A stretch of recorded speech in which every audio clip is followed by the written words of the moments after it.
menerima KRL mengakhiri perjalanan di stasiun Tanah Abang, menurut saya tidak penumpang.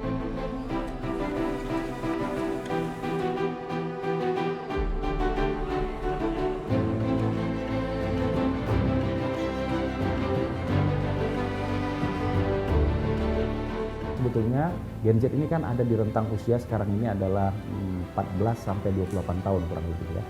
Artinya ada dua faktor yang menurut saya membentuk mereka. Gitu. Pertama tentunya adalah COVID. Ya. COVID ini membentuk mereka dengan sangat keras ya.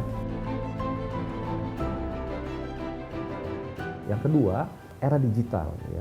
Ini membuat Gen Z itu punya interaksi yang berbeda dengan generasi-generasi sebelumnya yang lebih mengandalkan misalnya interaksi tatap muka.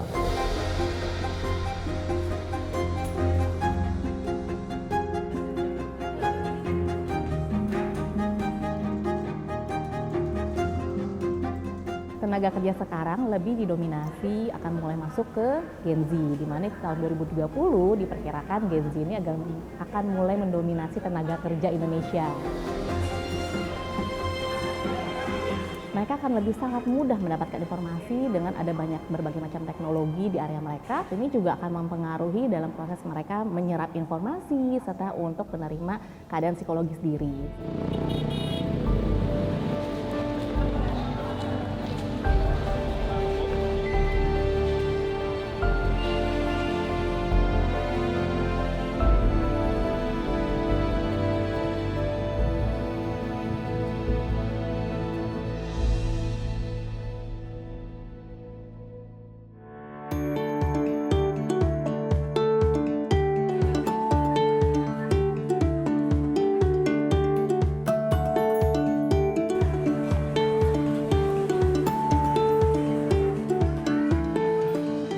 Generasi Z atau Gen Z adalah kelompok yang lahir di antara tahun 1997 hingga 2012.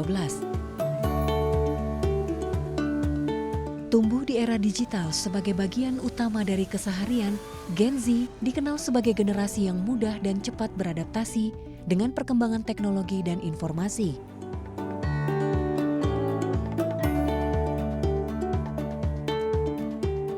Perlu dipahami bahwa setiap generasi ini itu memiliki mentalitas budaya yang mungkin sedikit berbeda. Mentalitas budaya adalah konsep yang diperkenalkan oleh sosiolog dari Amerika, walaupun dia berwarga negara Rusia ya, namanya adalah Pitirim Sorokin. Sorokin memperkenalkan mentalitas budaya untuk menjelaskan bahwa pada generasi tertentu itu memiliki pola kehidupan yang berbeda dengan generasi sebelumnya karena ada interaksi yang sangat intens dengan zaman itu.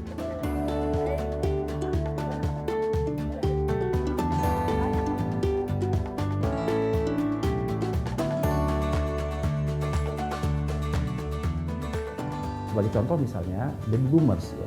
Baby boomers ini kan orang yang lahir di atas tahun 40-an.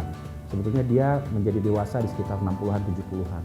Nah, mereka ini adalah generasi peace and freedom ya.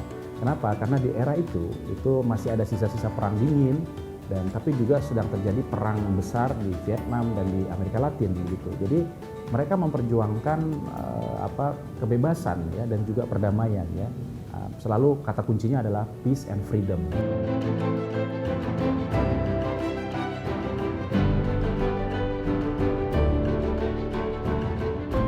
Sempat merasakan pandemi COVID-19 di usia berkembang, menjadi pengalaman besar dan mengguncang bagi Gen Z.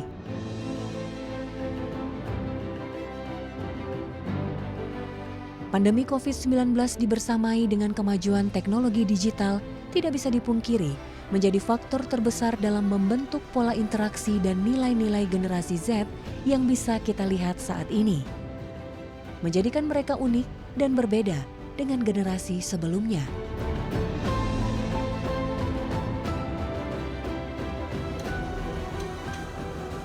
COVID ini membentuk mereka dengan sangat keras ya.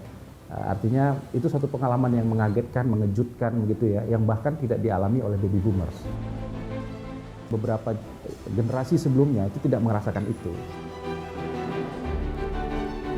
Jadi ini satu pukulan bagi mereka yang membuat mereka itu menyadari bahwa banyak hal yang mereka harus atur ulang ya dalam kehidupannya.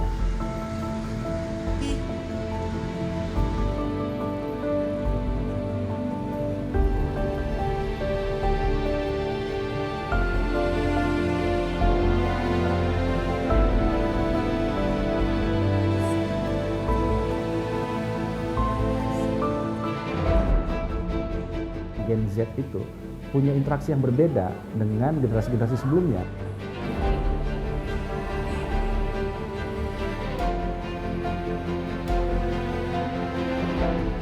Sekarang hampir semua interaksi itu mengandalkan pertemuan digital ya, secara virtual begitu. Perkuliahan, pekerjaan ya, hampir semua gitu. Walaupun dikombinasi ya, hybrid.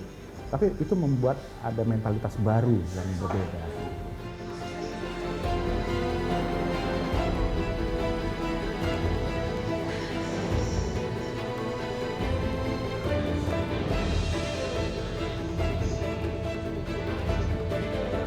Mereka akan lebih sangat mudah mendapatkan informasi dengan ada berbagai macam teknologi di area mereka. Bahkan ada sebutannya multitasking teknologi gitu ya. Dalam artian saat lagi ngerjain tugas gitu, lagi kuliah tapi disambi dengerin podcast. Saat lagi ngerjain makalah atau membuat paper tapi sambil dengerin Spotify, tapi mungkin di sebelah sini ada YouTube, mungkin seperti itu. Nah, multitasking digital seperti ini juga akan mempengaruhi dalam proses mereka menyerap informasi serta untuk menerima keadaan psikologis diri. Nah, pada waktu sekarang Gen Z ini memasuki masa di mana ia menjadi seorang dewasa awal dengan berbagai macam teknologi digital. Pemaparan teknologi digital ini bisa memperkuat jati dirinya, tapi bisa juga mendisrupsi dalam artian dia bisa akan lebih mudah terpengaruh terhadap gaya hidup atau informasi yang ia dapatkan bentuk informasi digital.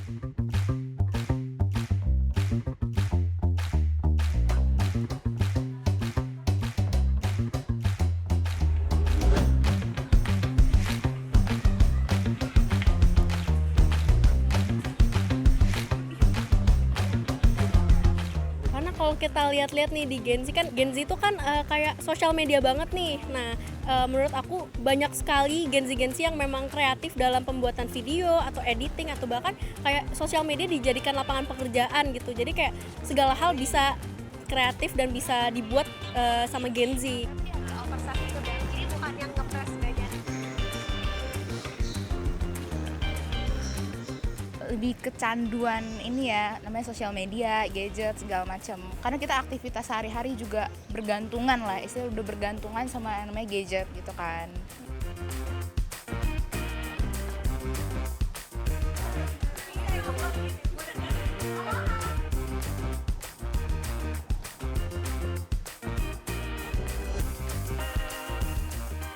Kalau misalkan aku dengar kata Gen Z, pastinya itu terdengarnya karena kalau sekarang ya anak muda sih. Anak muda yang selalu update tentang berita-berita terkini atau tren-tren terbaru.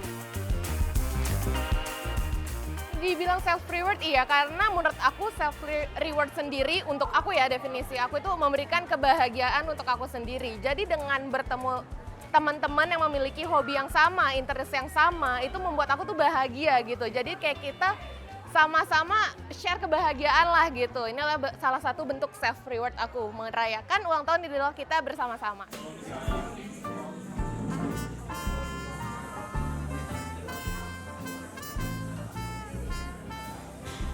Budaya self-reward kini menjadi bagian dari identitas Gen Z.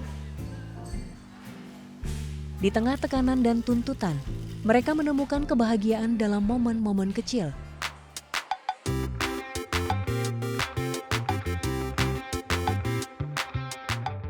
Namun, dengan pengaruh media sosial yang begitu besar, budaya self-reward di kalangan Gen Z juga dipengaruhi oleh fenomena FOMO.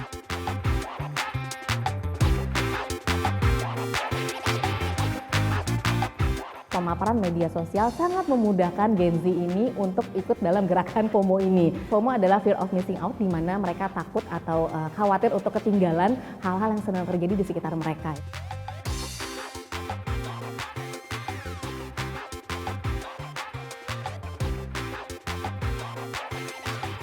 Realitas menurut Gen Z itu bukan hanya realitas di dunia nyata, tapi realitas mereka adalah realitas di dunia digital. Jadi kalau mereka tertinggal ya, itu membuat mereka punya rasa takut gitu ya.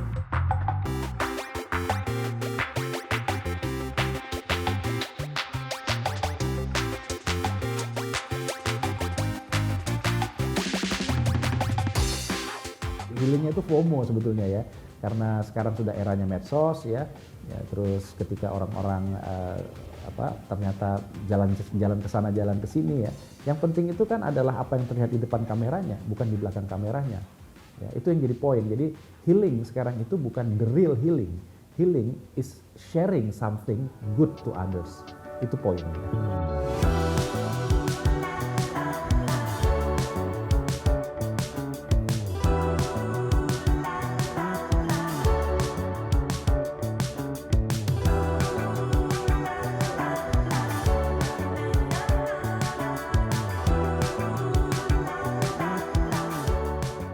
Work from Cafe atau yang biasa dikenal dengan sebutan WFC merupakan salah satu bentuk budaya self-reward yang selaras dengan gaya hidup baru milik generasi Z.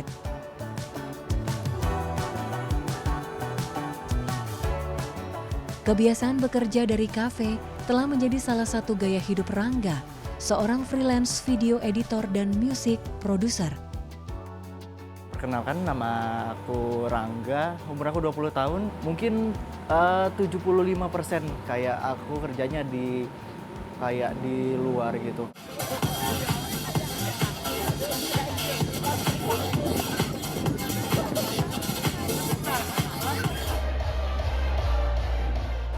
Kalau aku sih mungkin di kafe itu ya bisa sampai 6 atau 7 jam. Jadi kayak emang aku kalau dalam kayak di kafe itu emang aku di situ emang untuk kerja. Yang pasti di kayak setiap mejanya itu harus ada colokan karena emang aku kan ngedit, dan kalau edit dari laptop itu kan harus dicolok.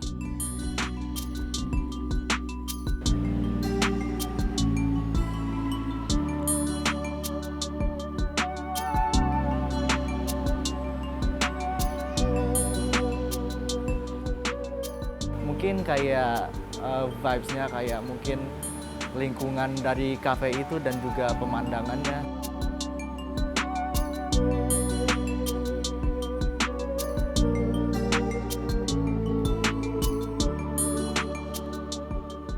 Misalnya aku kerja di kafe ya mungkin emang budgetingnya itu ya itu mungkin aku kalau ke kafe itu aku bisa ngabisin mungkin 2 atau 3 kali lipat dari yang aku habisin setiap harinya, dan itu sendiri ya mungkin udah kehitung kayak self reward ya.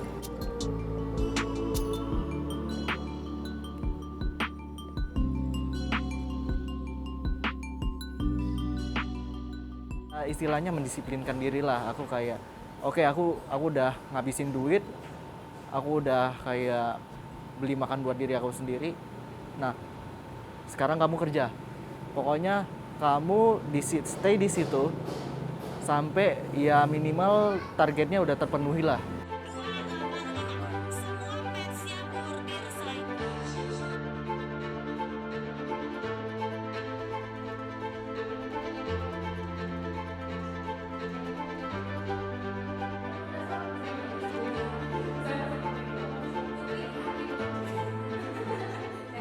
Jadi Gen Z ini dengan berbagai macam tuntutan yang ada, dengan berbagai kondisi yang ada di lingkungannya, mereka ini berusaha menyeimbangkan diri antara menjadi individu yang disiplin, tapi di satu sisi juga ingin memberikan self reward untuk diri. Nah, proses ini memang tidak mudah dan harus diperlukan kesadaran, diperlukan mindfulness dalam proses ini.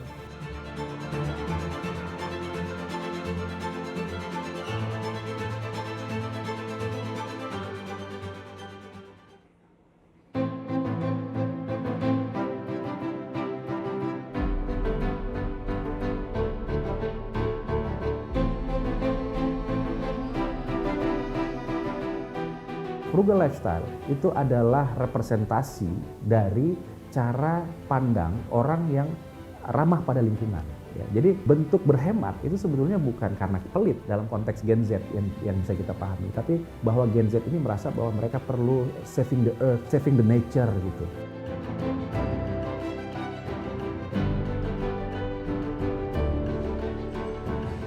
Di tengah budaya konsumtif dan tren self-reward, gaya hidup frugal menjadi ciri khas beberapa Gen Z.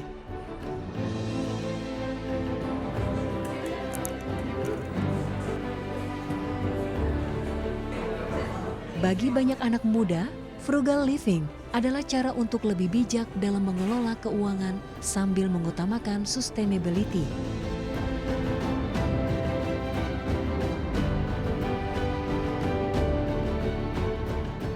Ghana merupakan salah satu generasi Z yang menerapkan frugal lifestyle dalam kehidupannya. Karena emang punya banyak keinginan pribadi sih gitu. Zaman sekarang kan kayak Gen Z nih banyak maunya gitu, mau A, mau B, mau C. Jadi awalnya hobi, belajarnya otodidak. Sekitar SMA ya saya belajar MUA, kemudian pas kuliah belajar sendiri lebih dalam lagi melalui YouTube, melalui beauty vlogger dan lain-lain, sampai bahkan ikut kelas-kelas juga. Setelah itu memberanikan diri ketika ada teman yang minta di make upin dong kayak gitu. Jadi kayak wah, awalnya kayak agak nggak percaya diri nih, tapi ya udahlah coba-coba aja, sampai akhirnya kadang-kadang beberapa juga ada yang minta.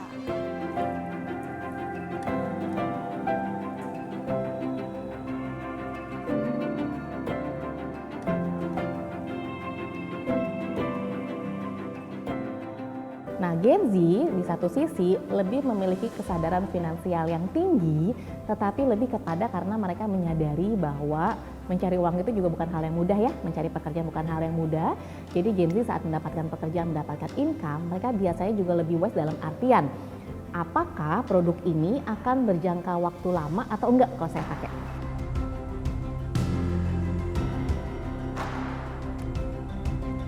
Oke, kalau untuk hal tersebut biasanya kan kalau karyawan swasta pasti kan kita digaji ya per bulan. Jadi enaknya digaji per bulan tuh maintainnya juga kita tahu nih tiap bulan kita ngeluarin berapa, kita nabung berapa. Jadi biasanya saya membagi-bagi itu dalam beberapa rekening. Jadi ada rekening deposito yang uangnya nggak bisa dipakai dalam jangka waktu yang dekat. Kemudian ada rekening aktif juga yang dipakai untuk kebutuhan sehari-hari, untuk kayak beli makan, transportasi, dan lain-lain.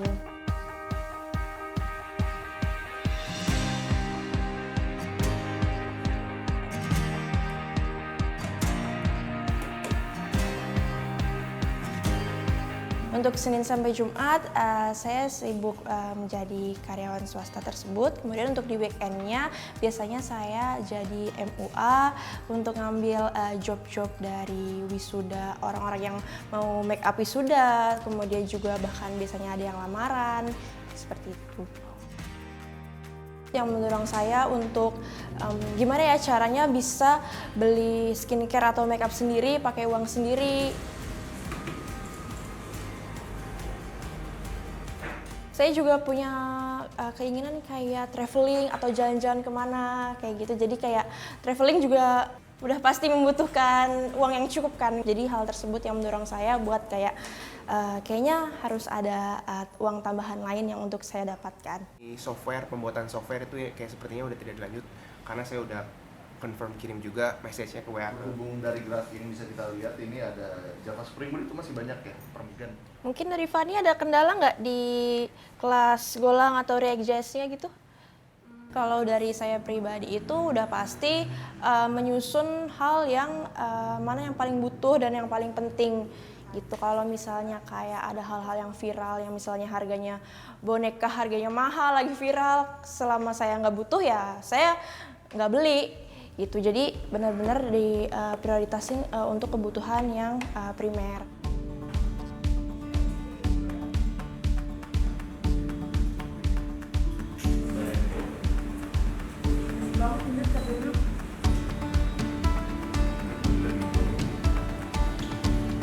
Cuman kalau dari saya sendiri, untuk harganya pun saat ini juga kopi-kopi di luar sana mungkin 50 ribuan, itu bisa dikonversikan untuk makan siang mungkin 2 porsi gitu. Jadi kayak menurut saya itu nggak terlalu perlu sih.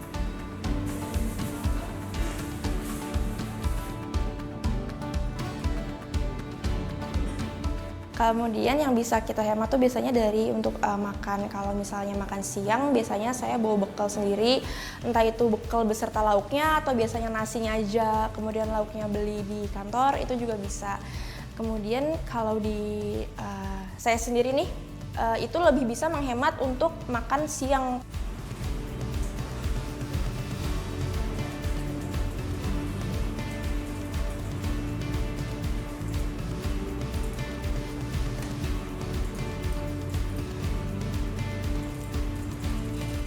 Untuk penghematan yang lain, kalau misalnya ganti gadget selama gadgetnya masih bisa dipakai, itu saya nggak ganti ya, tetap dipakai, nggak ngikutin kayak misalnya ada handphone keluaran terbaru terus langsung saya beli, nggak juga. Jadi benar-benar sesuai kebutuhan aja.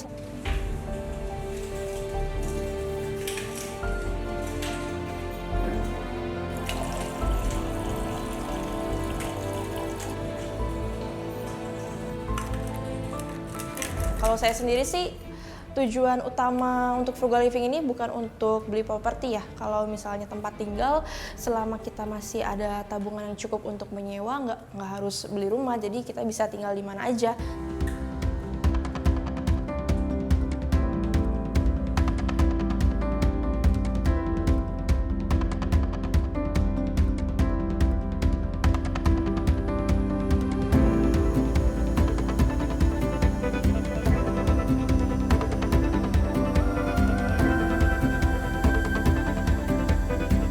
Aspek tadi yang frugal practice, self rewarding, FOMO, itu kita berbicara Gen Z pada saat ini.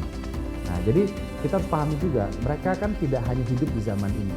Mereka nanti akan terdorong oleh generasi-generasi di bawahnya. Bisa jadi ini akan hilang atau akan berubah, berulang bisa jadi, tapi berubah juga bisa karena kondisi mereka akan berbeda, interaksinya berbeda.